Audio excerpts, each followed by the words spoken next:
Welcome to another episode of Walk with Drew. Thank you guys for joining me. Be sure to like, comment, subscribe, and all that good stuff.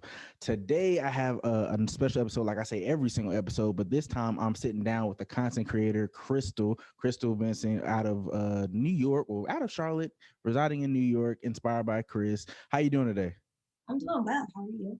I'm I'm good. so I ain't even say whole government. I know you like, I go by inspired by Chris, Drew.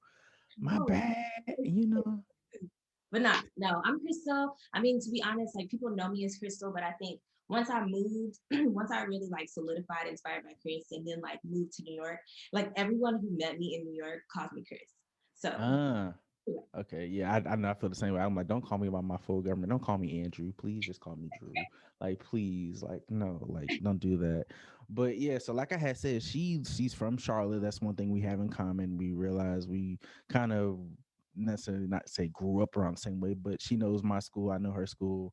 And yeah, I've been following Chris for some time now. I want to say a little over a year, and just saw like the content skills. I'm like, yo, I ain't never seen nobody craft an Instagram story like the way she does. I'm like, yo, how, like, it's not hard either, because I figured out how you did the little line thing. I figured out how you did that.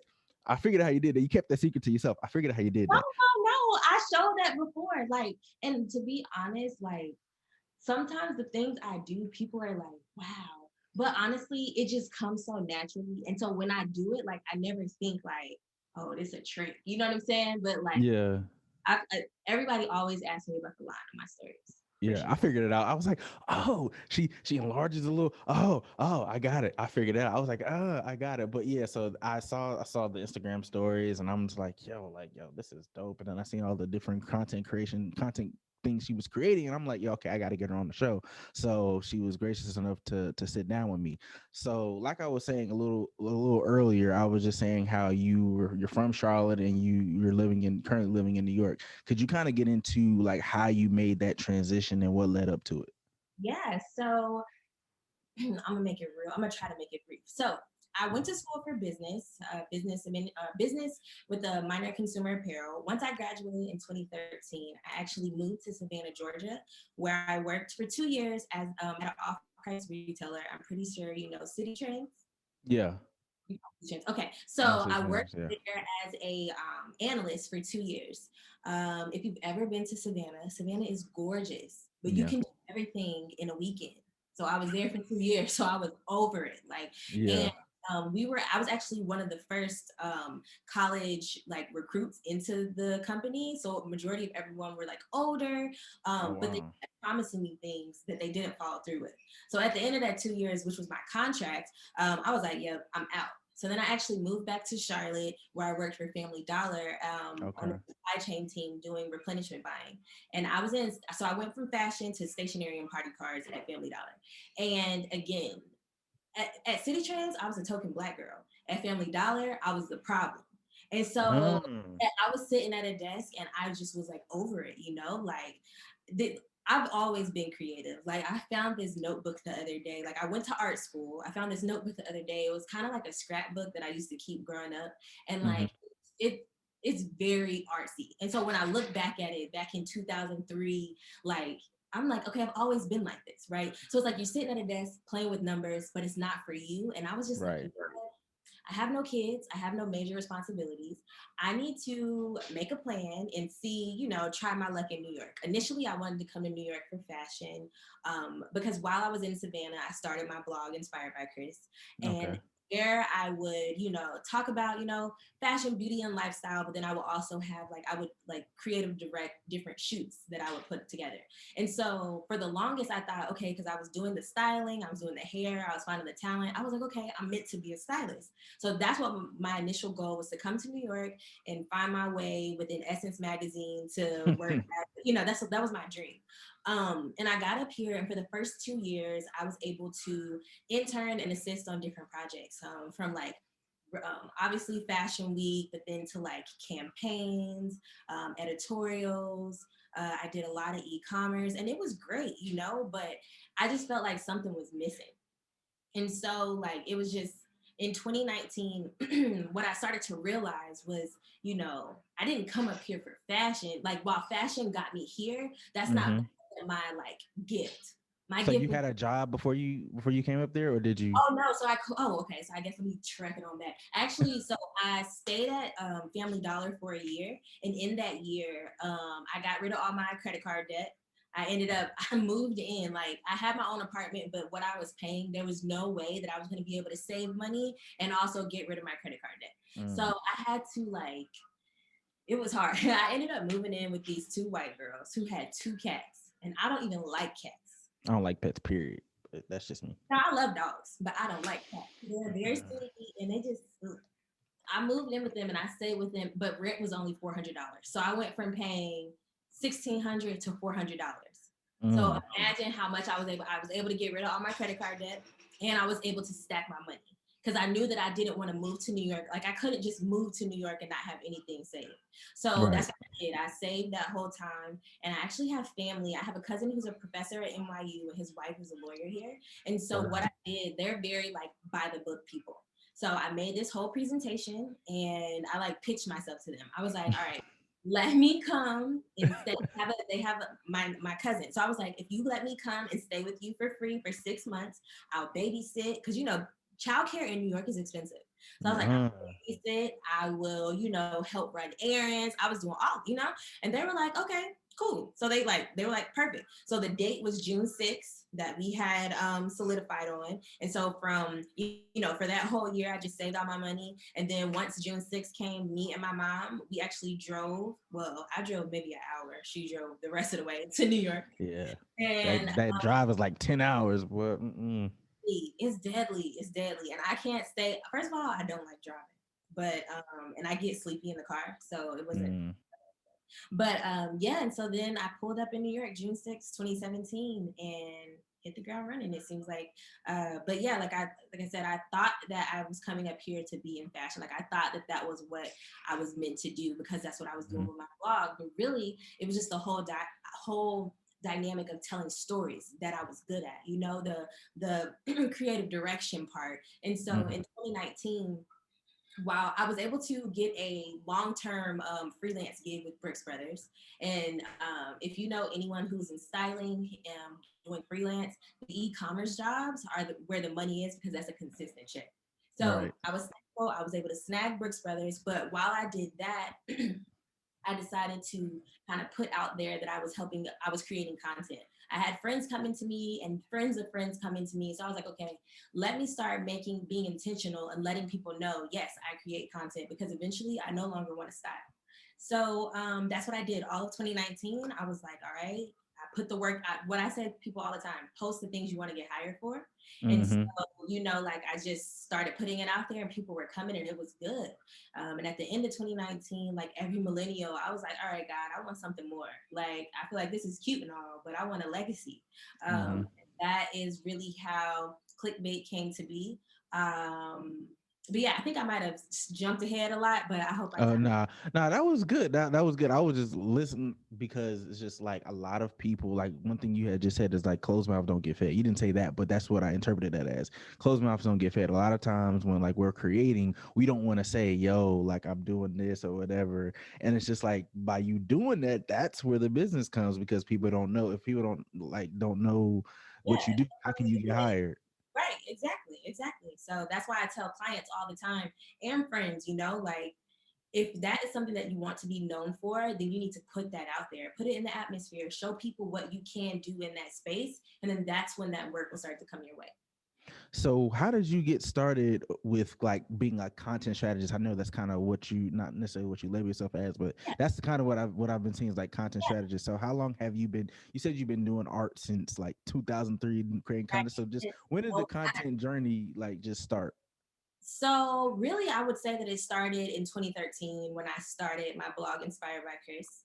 Okay. Initially, it was just me creating content. Like when I was in North Carolina, I had no, or Savannah, and then moved to North Carolina. I wasn't getting any brand partnerships or anything like that. It was just me, like basically creating a journal on an online space, right? Um, Mm-hmm.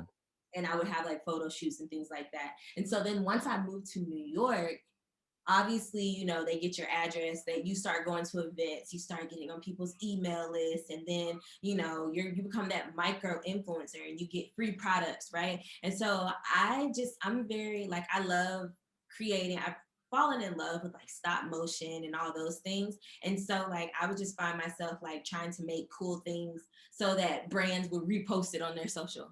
Um, Right.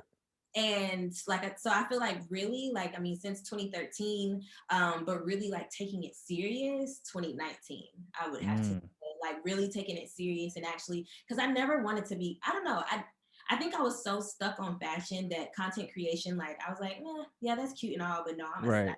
Okay, that's what I am. But yeah, so I think 2019 was really when I was like, nah, you know what? This I'm at, like I started to see like, okay, Crystal, you're actually really good at it. Let's Mm-hmm. monetize this. And Yeah. so yeah, I think that was So I one thing about me, I think about blogs, and I'm like, are blogs still effective to today, or is it blogs like the new YouTube, or is it just the website, or do we call a blog a website? Like, yeah. So I think honestly, there is a audience, there is a space for everyone, right? Or how can I say this? There is an audience for every medium or platform that you use. You just have to find it. Like there are people that still like to read, you know what I mean? Like mm-hmm. majority of the world loves a Yeah, clip of something or a 15-second story just to be able to right. take it in bites. But there's still a good bit. I mean, I have blogger friends that are still doing, good. It's just now you got to juggle all of the platforms, like if you just have a blog, that's not really going to do you justice, to be Right. honest. Like you have people like to see the person, they like, while they love to read, they like to also build that relationship in real life, right? So or Yeah. on social media, so you're going to have some other space. But Yeah.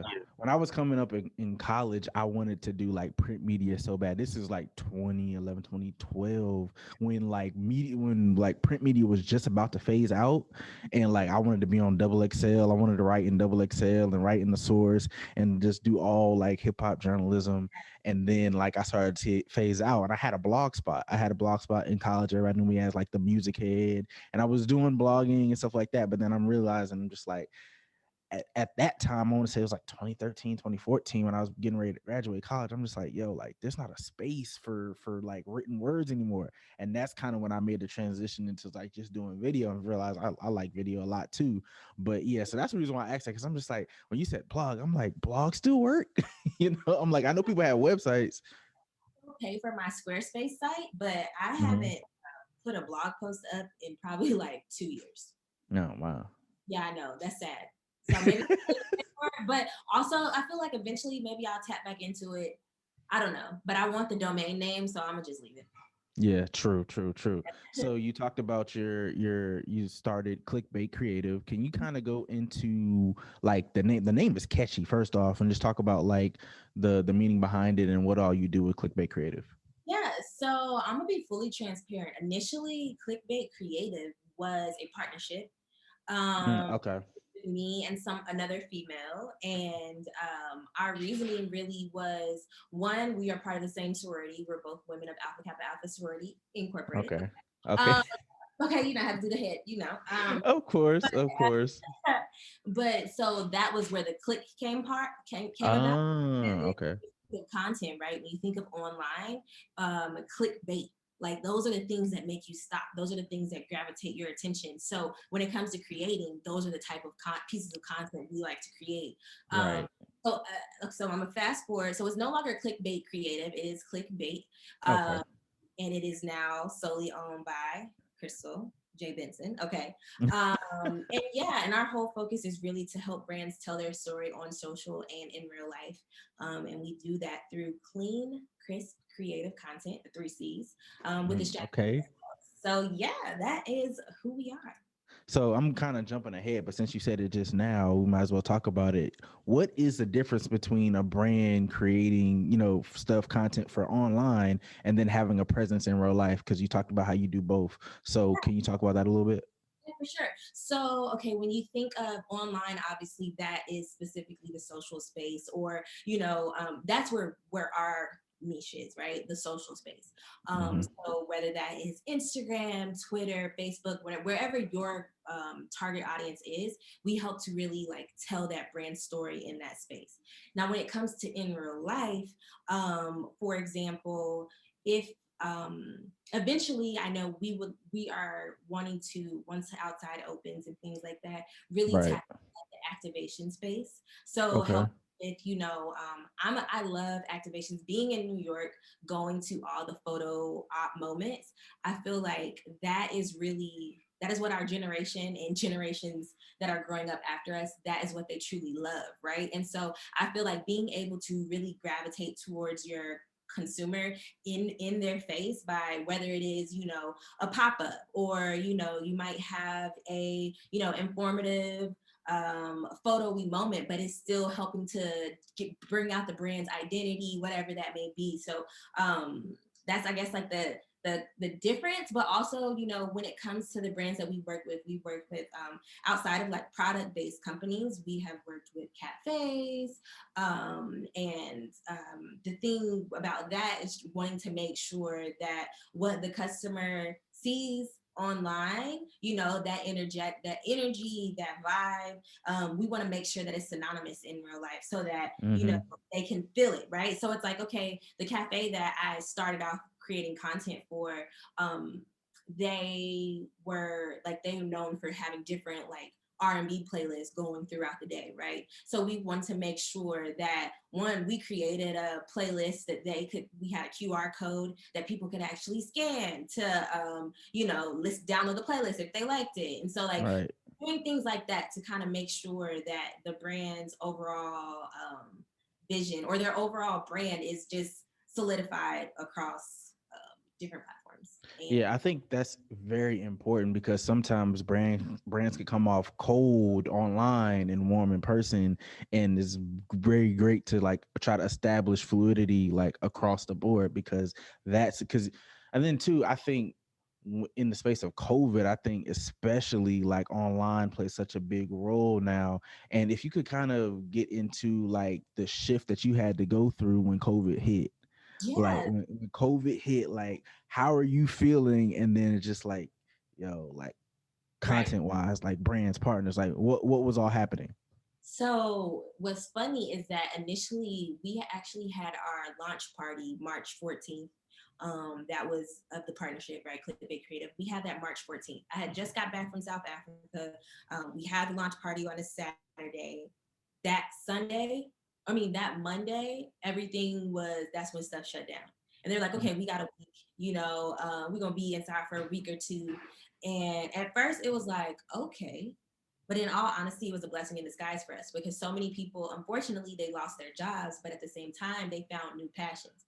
And a lot of times, people, not a lot of times, but people realize that online, the social presence, like that is important when you're starting anything.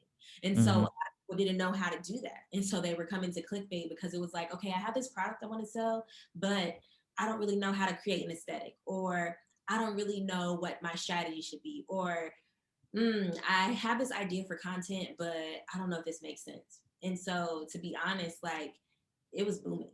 Like, and Oh wow, okay.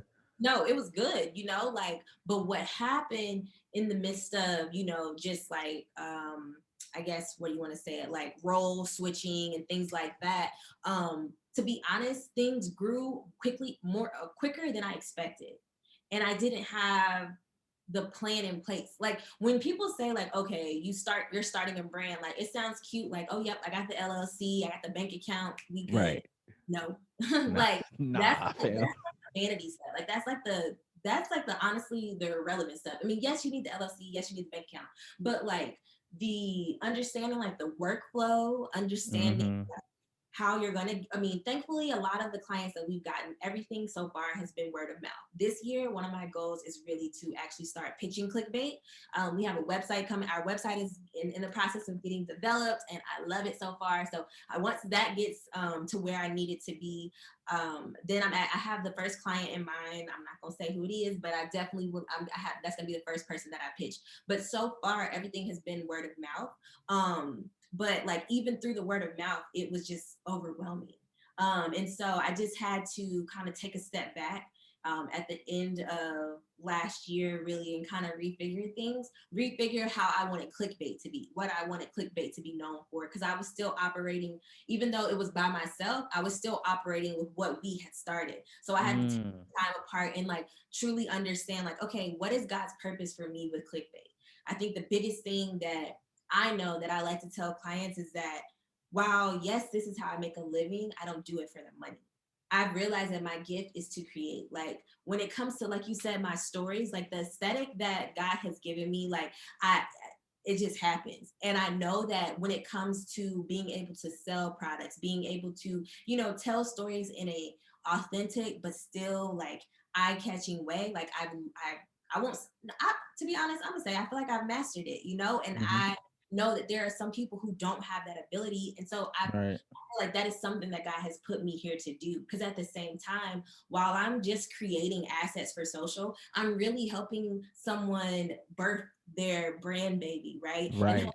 really get it out there and truly like, because it's crazy. Like it's been a real rewarding experience because I get to talk to people, figure out what their goals are. And sometimes it's like, I feel like we truly build a relationship because it's like, okay, you told me this is what you want to do, so I'm going to hold you accountable, but I'm also going to be here to support you. And the biggest thing that I feel like sets clickbait apart from other agencies is that once you as a entrepreneur or brand invest with us, Mm-hmm. you have us as a resource for life, right? Because I feel like once you believe in us enough to actually, because I mean, when I started off, yeah, I was doing stuff for like cheap. I'm not Mm-hmm. cheap We're gonna now, talk about you that. know? We're gonna So, talk about that.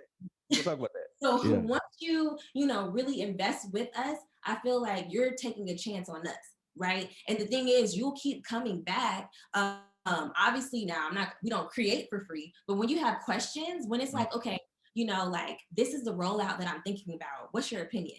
Or okay, this is my new product that I have coming out. I was thinking about doing this, or do you have any ideas? Ideas You like give I free game love, like that? huh? You giving free game like that? I mean, I said once you invest with us, okay. So once you become a part of the clique, okay, you in the clique for life, baby. Okay. But also the thing is that like me sharing an idea is free, to be completely honest, because while I'm not gonna, I guess maybe I should make sure I use my words wisely. Like I'm not gonna sit here and give you a whole strategy plan, right? Right. Right. You know what I'm saying? But it's like if you have a question, I'm not the type where it's like, okay, you need to book a session if you have a question. You know, Okay. there are people that are like that. Yeah. And to be honest, I feel like that's very transactional. So you really build a relationship. Mm. But at the end of the day, once I give you this information, the thing is, you can have the idea, but you will never create it like me.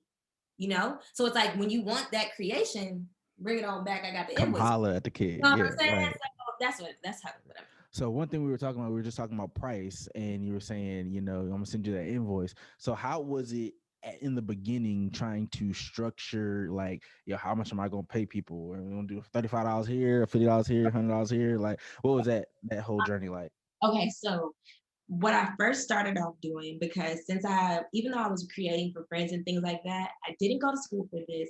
So I didn't really feel comfortable just being like, okay, you have to pay me X, Y, and Z. So the cafe that I actually started creating content for, I was like, all right, I'll do this for you for free so that I can use it as portfolio work. Right. You give me some free food, I'll do your social, we barter like that. Um, Right. so I was able to just in doing that, not only play around with content and stuff like that, but also just build my resume. They got a lot. They got featured not only in Brooklyn 12, which is the new one of the news channels here. They also got featured on Beyonce's Black Parade group. Oh Um, wow. and I honestly feel like if you go back on that cafe's page and look at their social, like before I started, that they wouldn't have been featured on that page if that was the case, because Mhm. I feel like we all know it. Social, like it Instagram specifically, like that's a powerful place, and that's where Right. a lot of people go first when they hear of a brand. They go to Instagram to see what they're all about. Mhm. So definitely, but in doing that, I was able to gain more experience, obviously get more clients because people saw what I was doing on that page. And so then once I started to get people coming over, honestly, I started off very low at first, and I didn't know because it was just like, okay, I didn't want to be crazy expensive and then push Right. people away. But also it's like, I didn't really know my worth, to be honest. And so Yeah, I was gonna say, yeah, knowing your value is a journey. yeah, it is. It is, because you have to build confidence in yourself to know Right. and truly stand behind that number. Because there was a lot of times where I'd be like, when I would tell someone a price and then they would be like, and I'd be like, okay, well, I can do it for this instead. Does that work for you? You know? Yeah, I found myself in Yeah. then what happened was that I started to get burnt out because I'm doing all these little projects. It's a lot of work, but for Right. money. So I'm like running around trying to get everything done. And it was like, all right, what's most important? One, it's like, okay, as I begin to get, not only as my creativity and like the way that I was doing things, as it started to expand, but also as the results started to come more and more, like then I had to understand that, Crystal, people aren't coming to you because at the end of the day, the client that you want isn't going to second guess your prices. They're going to know what you're worth. They're going to already see the things that you've done, and they're not going to think twice. And it's like I had to get to the point where and it took time. I mean, I would have to say, even in 2020 with like clickbait, there was times where, like I still started off low. I had to talk to friends who were actually in the space, who either worked for companies, to be like, all right, Crystal, no, this is ridiculous. You need to increase your prices, Hmm. and so it was just, a little trial and error, but I feel like I'm at a decent spot now. But hey, as the year progresses, like I said, as we continue to get these client wins, I mean, Hmm. the price is going to continue to rise, but I feel like I'm gonna be reasonable, but at the same Right. time, I will say, for anyone who is asking, like, um, be realistic, right? Like, don't just out here throwing out prices, but you don't have a portfolio that backs up what you're saying that you're worth. You don't have any proof. So definitely be realistic. It's okay if you're starting off to take on a client for free so that you can actually do the work and be able to show that in your portfolio. Because specifically when it comes to creative spaces, people are visual. So they need to Right. see what you can do. When it comes to strategy, they need to see those numbers. It's not enough to say like, oh yeah, I helped them get these followers. Okay, how? What did you do? Show me. I want to see it. So definitely, until you can get that, but work on that. And then at the end of the day, you'll figure out, like, every agency is different, people's prices are different. Mhm. And sometimes people are very like hush hush on what they charge. I don't know, it's kind of weird. Like, because I was trying Yeah. to get like information from people that I might not have been like particularly close with, but maybe knew of on social. And sometimes people give you the runaround. So it's like, if you do have anyone that's in the space that you have a relationship with, definitely ask. But use it as a trial and error. Show people that you do trust, that, like I said, maybe in this space, show them what you're charging and ask for their feedback. And even ask clients that you work with, like, say if you work for a friend, but they're a client and you actually charge them, be like, okay, so do surveys, ask people, do they feel like your prices are reasonable, are they too Right. high, because honestly, if people never question, like, if that you're charging too low, if like, and I won't even, it's kind of hard to say, but it's like, if If everyone, they if, overuse you, yeah. yeah, yeah. And then Hmm. if you start to feel like you're being overworked, it's because you're working for too low. Yeah. You know what I mean? Because then think about Yeah. it. If you have two clients that are, at 12,000, right? Two clients at 12,000 versus five clients at 12,000. You're not gonna, you'll feel that difference. So it's like you just have to Yeah. get to that point. But yeah. Yeah, I think that's one of the things that I'm still learning, because I just started like doing like branding and photography and like different video content services, like I want to say like a year ago. So like in trying to figure out prices, it's like always a juggle, because it's just like, okay, do I charge this person this much? Is it standard across the board? Especially like, oh, this is the homie, but this person's not the homie. Like, how did you kind of juggle that? Like, okay, am I gonna charge? I'm gonna charge you 100, but I'm gonna charge this person over here. I don't know them. I'm gonna run their pockets. You know what I'm saying? Like, what Yeah. was that like? Well, I will say, like, I was never the type to be like, "I'm your pockets," because I felt like, not like, I know people work hard for their money, and so I Right. want to make sure that it makes sense. Like, I want to make sure they're getting the best, but also I'm getting what I'm worth. But yeah, no, it started off like I was doing stuff. I was doing a lot of bartering. for people. Like, okay, you do this for me, I'll create these for you, right? But yeah, it was never like, I appreciate the friends who did ask me to create for them. It was never on a like, can you do this for nothing? You know what I mean? Like Mm-hmm. they saw my work ethic. They saw the journey that I've been through from styling to, just in New York period. And it's like, they appreciated that hustle. And that's one thing that I do say I value about the friends that I have in my life who I have created for. Like, they don't take it for granted to try, or they don't try to use me. And I appreciate that. But yeah, so I don't think I like, in terms of friends, like they were cool to pay with what, whatever. And if it wasn't like a barter thing that made sense, because it cracks me up when people try to barter something that I don't need. Like, no, I don't need, like, like, let me try to think, like, one that was, I remember one time, it was like, it was something with hair, but it was like, I mean, granted, now don't get me wrong, I love to switch up my hair, I love a little wig and stuff like that, but it was like, it was something that just didn't make sense. I forgot. It was something that didn't make sense. I know it didn't make sense, but I was like, no, sis, thank you, but here are my rates, Yeah. But yeah.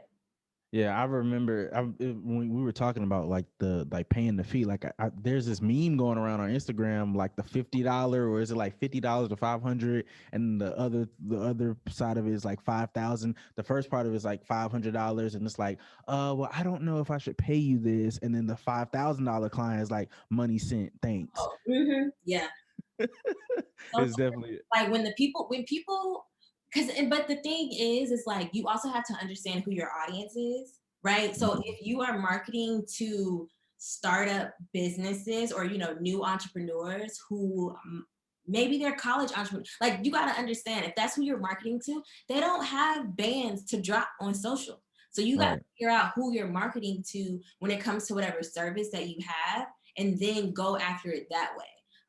And be real, like I said, like, if you're like, I think, yeah, I don't even have to, I feel like I'm gonna repeat myself. Yeah, you just have to know who you're marketing to and understand, like, all right, if you're going for, and also how you portray yourself, right? If you're not coming Mm-hmm. across as professional, and having your shit together, and knowing what Yeah. it is that, like, having your process, and people are understanding, so don't get me wrong, but you still need to come correct, like, if it's as a business, right? Right. You can't expect to get paid top dollar, and you're not responding to emails, or you don't know how to send the email. Ooh, child. Yeah. Ghetto. Yeah. I wonder how many misworded emails you come across in your day. Or the ones um. that don't spell my name right. It's like, first of all, my name is in my, it's everywhere. Like, even if you Yeah. say Chris, but then you want to, I get CH, C, or it's just like, no. Yeah, nah, yeah, and that's the first thing too. When I send media requests, I look over that email like 100 times before I Okay. even send it.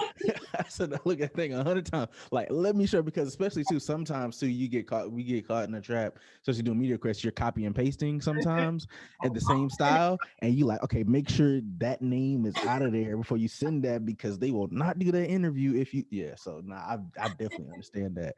So I was looking on your website and I saw like your portfolio, and I seen some of the like clients you had. Joey Badass as a client. Like, I seen just all the different clients. Like, could you talk to me about your journey in securing clients and kind of give advice to people on how to secure clients? So all of that was like through the styling space, and how that happened. Okay. The like truly, like, the fashion, like, my fashion journey was literally nothing but God. Like, when I got here, I had a homegirl, Ryan Gale. She's a stylist. She's an amazing stylist, and she has a sustainable clothing line called By Kobe. But she, when I first got here, she's also a sorority sister, and I told her, I was like, "Yo, I'm here. If you know anyone who has any work, let me know. I'm down." And she plugged me, and like, literally, like, specifically, especially here, I guess specifically and especially sometimes, but here in New York, Right. it's all about, okay, once they get you that connection and that opportunity, it's all how you present yourself that day, Right. to where you coming back, or to where, because the thing is, these photographers, these stylists, these makeup artists, they're always on other sets. you know, so somebody's going to always need help. So if you do what you need to do while you're there, then you'll get pulled back to other things. So Ryan definitely plugged me when I first got here, and I was able to hop on a lot of things. But that specific shoot with Joey Badass, that was the Swiss Beats and Bali collaboration that he had, that he did. And it was just so random. Cause like so Swiss Beats' brother was the one who styled the shoot, and I assisted him. And so they had like, I don't know if you know who Fatima is. She's Yeah, I know who Fatima is. stylist. Yep. Yeah. She was there, and at that time, I'm gonna be completely honest, I didn't even know who she was. That's how much I knew I really She come was. from the Wiz Khalifa days. That's how I know her from the Wiz Khalifa Like, it vlogs. was wild. And then like obviously Swiss Beats was there. Yeah. Alicia Keys came a little bit later, Joey Badass. I was in the room with Diddy and French Montana. And it was just like, I was just like, Yeah. you know, but I had to act like I had been there before. You know, I didn't want to, like, Yeah. we were having conversations. They were like, okay, so what do you think about this look? And I was like, damn, you know, Here, you this. Yeah. it was so cool. But like, yeah, so that was a cool project, and I did it for free. It was just more so to be in the space. You know what I mean? Right. Be able to say that you work. And like, honestly, it was so crazy. We were there till maybe like 4 a.m. And like, Swiss came around to everyone and like thanked everyone for coming. And, you know, he was like just so chill and down to earth. And like, it was like a new Ciroc that had came out not too long ago, and Diddy, it was like so many bottles there. And I definitely took one home and like had it as like a little like piece of art Yeah. I think it's still at my cousin's house. But yeah, it was just like to know like a lot of opportunities that happened to me in New York was like, that's how I knew it was nothing but God. Like, how was I in the same room with them? Yeah. And I had just got there. That happened in 2017. I moved in June of 2017, and that Oh was wow. in the year. So it's like I didn't have no experience, but yet and still I was in a room with like, you know, Mm-hmm. it was dope. It was dope, I will say. But yeah, so that really happened, like just being plugged and really like, you know, like I said, being in the space and, you know, doing the work to be able to be plugged again. Now, when it comes to content creation, how I secure clients, again, a lot of that is through word of mouth. Like what I try to do is show what I can do through my own social.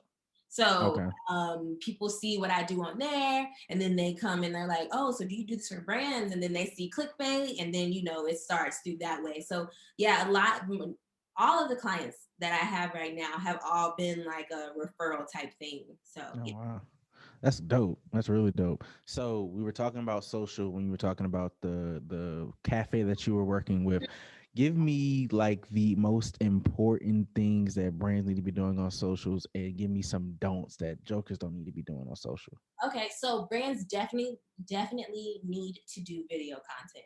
I mean, we Mm. all see it from reels to how TikTok Claps. is. Yeah, everything. Like you need to be doing video because I mean, when you think of it, there's so much content on social these days. People are busy. So like you said earlier about the blogs, right? No one's taking the time to read all of these long form pieces of content unless that's Hmm. like what they're looking for.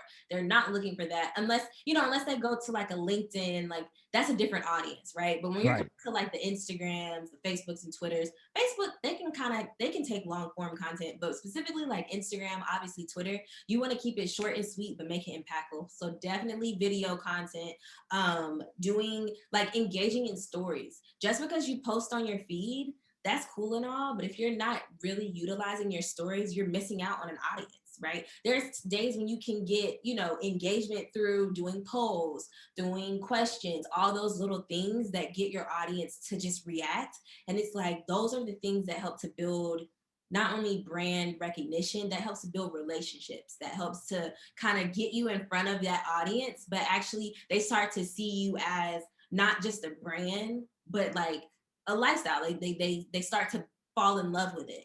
So definitely tapping into stories. What they shouldn't do, honestly, don't try and ride someone else's wave. I feel like the biggest thing is to be authentic. And you can read, I mean, I know I can read when something isn't authentic, but a lot Right. of people can. We all can, you know? Like, I feel like we've seen so much fake that, like, it's easy to be spotted. But I definitely think that, you know, just being authentic, what else should they stay away from? I think a lot of times brands, they want to stay neutral when it comes to like things going on in the world. Right. But I think that you have to have a stance because Right. I personally think, I mean, you don't have to beat it down people's heads either if that's not the lane that you're in, but you should take some type of stance. And Yeah. whether that is, giving a proceeds of your money for Black History Month to a Black organization, or doing giving back to different or making sure just to have inclusivity on your socials. Like as a brand, it surprises me a lot of times when different brands reach out to me and it's nothing but white people on their pages. Then it's like, oh, I'm really gonna come give It's you a rating because performance. yeah, because it's like, yeah, you need inclusivity. That is where we are. If you're still in that space of trying to be, you know, I won't say segregated, but if you're not in this, the world is diverse, and I feel like Right. that is what brands should show if you want to be realistic. Um, but that's Yeah. just how I feel, though. But yeah. Yeah, like one thing, like with this current climate that we're in now, being like a content creator, like I know this probably may rub you the wrong way too, but I'm like, all this stuff seems fake.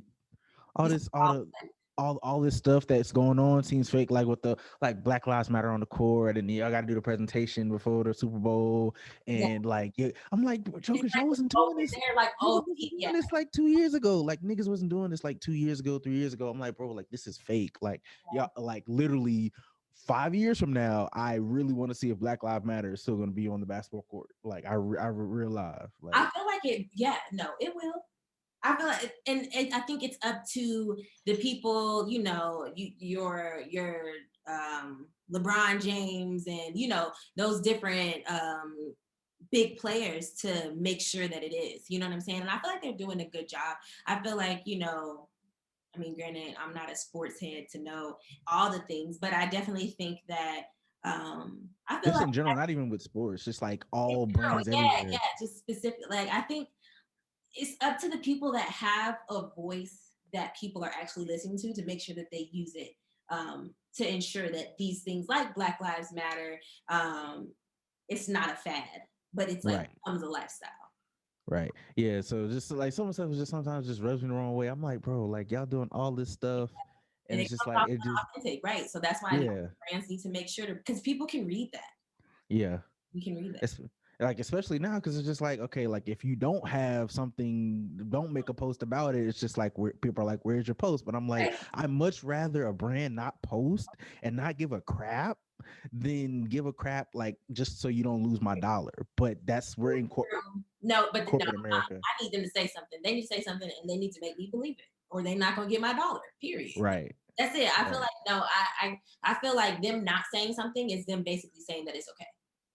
Mm, And so if you don't know how to authentically say it, then you need to hire the content creators who can mm. with that and make sure that it That's truly a good like point. and maybe you need to refigure some things about your company if you feel like you can't find the words to adequately, speak on a certain situation. You know what I mean? Yeah. So what are how can I put this? For somebody who's starting up, like you have a creative agency, for somebody who's just starting out trying to build that creative agency, what is some advice that you would give them? I guess the biggest thing is really figure out what it is that you want to do. Figure out what it is that you want to do and how you want to. No, wait. Maybe I talked too quick. Let me see it. What would I? You can take your time. Yeah. So like I like I'm just trying to get into that mind of like somebody Yeah. who's watching this who wants to start a creative agency or wants to start a business, just like in your journey, what have you learned and like what's some advice that you would give them? Okay. So I think the biggest thing is knowing what your why is. Because Mm, I feel like when you know your why, um, that truly motivates you even when things are hard. mm-hmm, And also the why helps you to remain true to who you are. Um, and I think for me anyway, the why literally is why I kept going. Like I'm gonna be fully transparent. After the whole situation with my ex-business partner, which I'm kind of still dealing with, Lord. mm-hmm, But then I had a crazy quarantine relationship. And to be completely honest, October and November were like some of the darkest months for me. Um, Creatively, like the most creative girl. Like I'm the creative friend. Like out of my groups of Mm-hmm. friends, out of my group of friends, I'm the creative one, right? Like I had no creative juices. I looked at my agenda the other day and like November, like I'm the type I write down everything. November, Everything. I had nothing in my agenda. Like, so Oh that wow. show you where my mind was at, right? And it's just like, to be honest, like, and at first I was just like, maybe this isn't for me. And I was just in a season, like God was definitely taking me through some things to like, shake me up, but really like build my faith and my trust in him. And Right. to be honest, like that period truly helped me to understand like my why. Like I wasn't, like I said earlier, right? I feel like God has given me this ability to create, to be able to help other people. So Right. stopping is stopping other people. Not saying they can't find someone else, right? But Yeah, it's but saying like God needed them to use you. I'm doing others a disservice by not actually continuing with what God has given me the ability to do. So that Right. why truly was like the reason why I kept going. But yeah, so understanding what your why is and truly holding on to that. Also knowing what it is that you want to do and not looking to the left and the right. Because I think sometimes we see what other people are doing and we're like, oh, okay, yep, let me do websites too. Oh, okay, let me do photography too. Oh, okay, let me do business cards. And then you become overwhelmed because you're trying to do what everybody else doing. But that's because, to be honest, if you do your one thing well, everybody's going to come to you for that one thing and you won't need to do all the X, Y, and Z. So I think that once you figure out what it is that you want to do, then work in that. And it's okay to start with just that one thing. I know for me, Mm-hmm.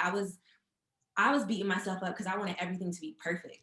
Yeah. And it was just like, like I was just going around like, oh, wait, I don't have my website yet, so I can't really do this. Or I want to have X, Y, and Z all together. And it's just like, no, You don't need perfect conditions to start where start. you are. Yeah. Because honestly, if it is for you, right? And if God Mm-hmm. has this ordained for your life, what you have already is enough. You just have to believe in yourself.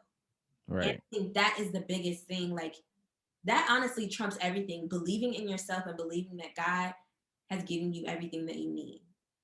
Then getting what it is that you want to do. And then Yeah. making sure to understand your why. I think those are. Yeah. Like my struggle is now, I'm like, I want to do every damn thing. Like I want to do, But you can't, I mean, you can, you but can, but you could only prioritize certain things, yeah, right? you can do everything, but you can't do everything well. Yeah. So it's like, why stress yourself out and overwork yourself when you don't have to? Yeah. I think that's something that I'm still learning because it's just like, man, I'm like, I'm good at this, but it's just like I know that I think with me, I think I've just always had that desire to be like that what's that Swiss Army knife? Okay. Like I can do six different things, like yeah, like anything you need me for, I can do it or whatever. And I think that's cool at some point in time, like, especially for like a creative agency, like you need to not only be able to take photos, can you do video, can you do this, can you do that? So I think that's good, but I think, yeah, just focusing on one, I think, and then letting it build out. Like I was looking at Quavo's rapper, yeah, we know him, Yeah, and yeah. he just started acting. Like, and I'm Oh, just yeah. like, that boy, I'm like, that boy just he didn't when he came, it was just rapping, but rapping opened the door for acting. Same thing with Jay-Z. Rapping opened the door for business, stuff like that. So it's just like you do one thing well, that one thing can open up doors for other things. So And then once you get known for that one thing, then you branch off. Because I feel like yeah. that's like, honestly, you see it in content creators, the people like the ones that are, travel content, right?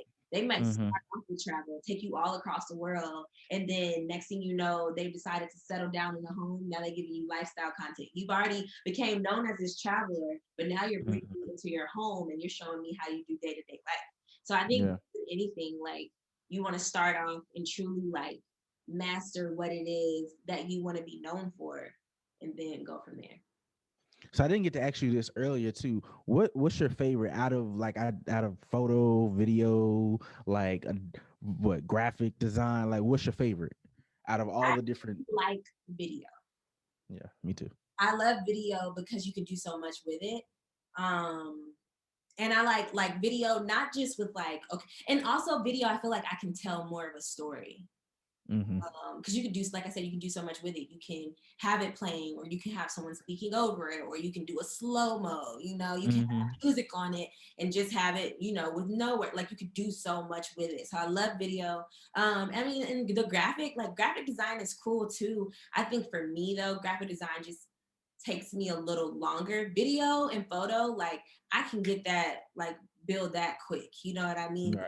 Like with the graphic design, that kind of, because I like to like play around with it. Like I'll start something, but I never finish it in the same day. Like I'll start it and I might look at it a day from now, because with like fresh eyes, and then I'm like, Yeah. let me do this over here. Let me do this.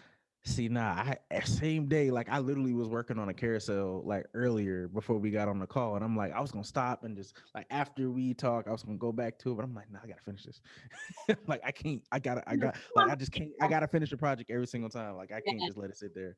Yeah, it can be like that, but Yeah, I try not to. That's the OCD person in me. Like, oh no, yeah, or the procrastinator, when something is actually, yeah, when it's like, oh, I have no choice, I gotta finish it now, you know. yeah, But yeah. So one thing I've seen on your Instagram is your Canva partner, right?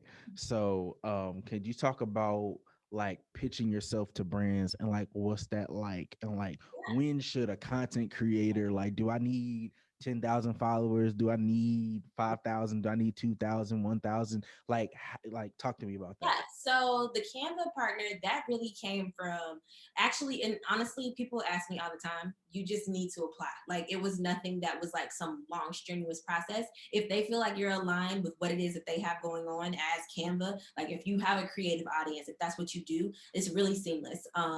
So that's one. But when it comes to pitching yourself to brands, I think one, you just have to make sure that you have what they're lacking and you can be able to speak to it, right? So like I Mm, said earlier, like those brands that lack diversity on their page, a lot of times when I'm pitching myself, I'll say like, hey, I love, you know, the clean and crisp content that you're creating, but I see that you're lacking a little diversity and I would love to bring my X, Y, and Z, you know what I mean? My audience is this makeup. And then I like to always provide a media kit. It's basically okay. it's just like a, you know, like a resume for a content creator. So it says, you know, a little bit of background about who you are, brands you've worked with, what it is that you specialize in, your audience reach, things of that nature, your demographics and all of that. But yeah, and just sending it over with maybe like a simple high level idea that you may have for them. I'm not telling you to give them all the tea, right? But Right. just share like, oh, okay, so I see that, you know, I really love your brand. I love that you're a natural product, you know, and as women, we love, you know, working with we love using brands that are good for us, but I see that you're lacking diversity on your page. I have an audience of X, Y, and Z. You know, my demographic makeup is X, Y, and Z, and I know that my audience would really be inclined to tapping into your brand and learning more if I was to create content for it. You know, so you got to sell it, Mm, right? But making sure that you can back it up. So it's like, what are those ideas? Say if you see they don't have video content, let them know that video content is queen, okay, on social. yeah. So, you know, like, and that's something that I specialize in. I would love to create X, Y, and Z to be able to help push your brand, yada, yada, yada. So never look at it as like okay, what can you do? It's more so like a bit like a kind of like a mutual thing. Telling them what Mm-hmm. you can do for them in exchange for whatever your rate is, or if you want to start off with just free product. I think that if you don't have um a huge following and you might not have a lot of brands underneath your belt, it's okay to take product as in exchange, Okay. right? You know, like, because you got to start somewhere. Now, Right. I'll be accepting product 10 years from now, Yeah, okay? of course not. Yeah, We, yeah, yeah, yeah. you know, because the thing is that these brands have it. You know, they have it. And when I've worked with, or I have, you know, friends that work in these different spaces, whether they work for the brand looking for influencers, and brands are paying thousands for content. So it Yeah. can get there. You just have to make sure that you're putting out quality so that it aligns and that, you know, people, and also keeping up, like, I feel like the world of having like these perfect Instagrams, like that's not the case anymore, right? We want it to look aesthetically pleasing, but it also it has to be of value. So you need to make sure that you're doing that. Not saying you got to be teaching stuff. No, you don't have to Right. course teacher. I mean, you don't have to have a course. You don't have to be a coach. None of that. But make sure that it's quality content. Make sure that your photos aren't fuzzy. Make sure that you're paying attention to the backgrounds. Like, you show that you care about Mhm. the content you create. Then brands will see, like, okay, she's doing this for herself, or he's doing this for himself. They can do this for us as well. Yeah. So when it comes to somebody like for me, okay, so I have 900 and some followers Okay. or whatever. So when it comes to, and I follow like maybe 1,500 people, but I'm still trying to dial that down because I'm like, I know people say that, oh, you need to dial that down, you need to unfollow a whole bunch of people to make it look more even. But like, so for something like me, like, okay, 900 some followers, do you think, how would I be able to sell a brand? Yeah, so I think that we're gonna have to work on getting the followers up. Just, Right. like, I mean, it's, but also at the same time, if you have a great idea, so say, what brand do you like? What's a brand that you would like to work with? Um, mm, we'll just say Nike for the sake of the video. So Okay, Nike. so say, okay, so I'm trying to think, and so maybe if you had this cool campaign idea, I mean, and you got to be realistic, right? I think Right. sometimes it's like, because when you think of it, these brands, okay, some, they, and I don't really know how they cap it because I'm not on that side, right? But Yeah. obviously, there's people that only work if you have a so many amount of followers, Right. you know what Yeah. I mean? But it's like, at the same time, it's all about building the connection, building that, starting that communication. You never Right. know, like, the marketing people for Nike, they have socials, right? You never Right. know how tapping into someone, finding them on LinkedIn. That's how I Right. do my stalking. Okay, LinkedIn is Uh, dope because you find the company Nike, boom. right. Then you go to their people and you look up influencer partnerships or something like that. Somebody, 9 out of 10, Mm, that person is going to have it as their job description. And so then yeah. you see them on there, either you can hit them there or you find them on Instagram. The thing is Yeah. that a lot of times you might not be able to connect with that person on LinkedIn depending on what level they're at. Right. So then it's like, okay, if they have if it's a brand that is heavy on social, 9 times out of 10, that person has an Instagram and they have a contact button. Or Yeah. you can shoot them a DM. It's all how you, I mean, DMs can still come across as professional. It's all how you communicate in that DM. So Right. really it's all about just shooting your shot, but also again, just showing value. You know what I Yeah. mean? Like, so seeing wherever it is that they're lacking and being able to make up where they lack with your content, with your Right. audience, with your voice, whatever that may be. Yeah. So I think that's a very important too because I'm like, when it comes to Instagram, I follow mad people in the music industry. Off that's how I know Fatima. I'm like, not that if you to that to regular people are like, who's Fatima? Like, yeah, like a lot of people don't know that. So I'm like, I'm always following different people that work at labels and stuff like that. So that's a really good point. Yeah. I recently just like got my like secured my first kind of like residency, like this creative spot that I work with. I shoot at a lot of times, and she's building her creative space. I'm just like, oh, what if I shoot a commercial? What if I do this? You know what I'm saying? Yeah, and we bartered, and you know what I'm saying? I've got like, it's like a $400 some value, and I'm only paying $75 a month for the spot. So like we kind of bartered. Yeah. So definitely I'm learning that. So I'm like, I think that's like where I'm at right now is like, okay, I mean, I have the following, but I have the value, and I'm building the audience. More people knew me this year than they did last year. So as I continue to build the audience, then I could get out of bartering for a lower price, and I could move And on to to be honest, product. I think also understanding that, and I like how you said, like, okay, so more people know me this year than they did last year. So it's like being okay to understand that it is a journey. Like, Mm, people think that, like, the people who got to, honestly, like, the people back in the day who maybe started YouTube and now they're like, like the big YouTubers, right? Back then, YouTube, I mean, YouTube is still a thing, but like the yeah. traction grew, like the Jackianas and all that stuff. Like, those were Mhm. people who are on YouTube when we weren't thinking about YouTube. So it's Right. like, obviously the growth is going to be a little different, but understand that, like, it's a journey. So Right. unless you're gonna go out here and buy bot followers, it's gonna take time. But as long as you're consistent with what you're producing, you're consistent with your aesthetic, you're consistent with the quality, the people will come. Right. Yeah, that's one thing. In the beginning of, I want to, was it 2020? Yeah, at the beginning of 2020, and then COVID hit. At the beginning of 2020, I made the plan. I'm like, okay, I'm gonna post every single week, and I posted maybe 40 weeks out of the 52, Oh, 40 some weeks that's good. straight. Yeah, out of the 52. But then COVID hit like in March. Like I had multiple shows. It was every single week, and then COVID hit. I was like, crap, the space shut down, Mm. and you had to move because I didn't like doing virtual like interviews. I You like real in person. yeah, I'm an That's real in-person type. So I said I would never, unless I could figure out how to make the background. Like, I don't know if you've seen on my YouTube, like there's a background that I put on these or whatever, specifically for virtual, because I'm like, okay, the whole black background on this ain't working for my aesthetic. I can't do that. So until I figure out a way how to do it, then I figured out a way, and then I started doing it. Okay. So yeah. So virtual is definitely something that I had to lean into, and then, but yeah, so consistency is something that I definitely trying to do throughout the year. So last question before we wrap up, I wanted to ask you, what are some of your goals? You talked about one goal earlier, but like, what are some of your goals with clickbait this year? So we are expanding the team.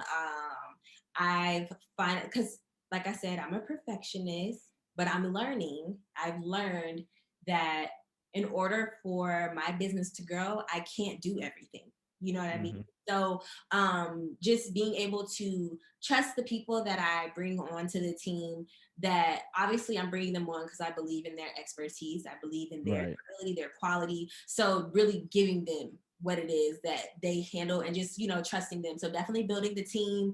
Um, Also, we have some master classes coming up. Yeah, I was gonna say you need to teach. I don't know if you wasn't doing that. Yeah, I'm glad. Okay, cool. Yeah, so yeah, that and I was fighting that for the longest because I don't know, like I don't know. I was On fighting demand is the wave. On demand, because I'm coming out with a course next month. it. On demand is the wave. Like, make money while you Way sleep. to like get passive income because it's like once you record it, That's it.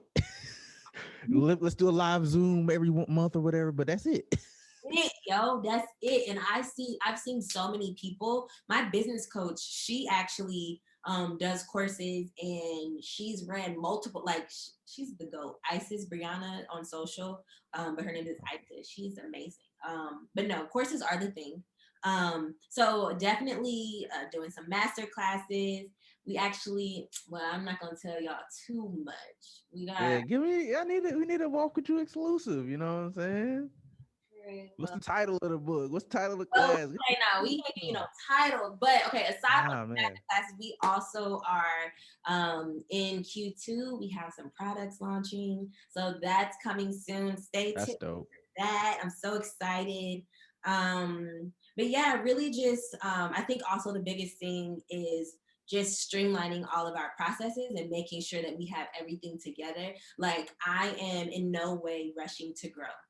I'm not rushing to, Mm, because to be honest, I can't work with 10 clients at one time effectively right now, mm, and and I'm okay with that. Because it's only one me. I have another content creator that I work with on a contract basis, but I want to make sure that everything, like, not only do the people on my team know how things are ran, but like that I'm confident in how things are ran, and just truly just making sure that clickbait, like we create our brand identity for social and people know. Like I feel like to a certain extent, the people who follow us, they know when they see something done by clickbait. But I want to make sure that like people truly know, like when you see that red dot, that red bullseye that is target, I want you to know that when you see that pointer, or whatever little lime green, black and white content, that is clickbait. So really just working on that. And honestly, just getting the brand out there. This is my second, well, no, yeah, for this year. This is my second interview.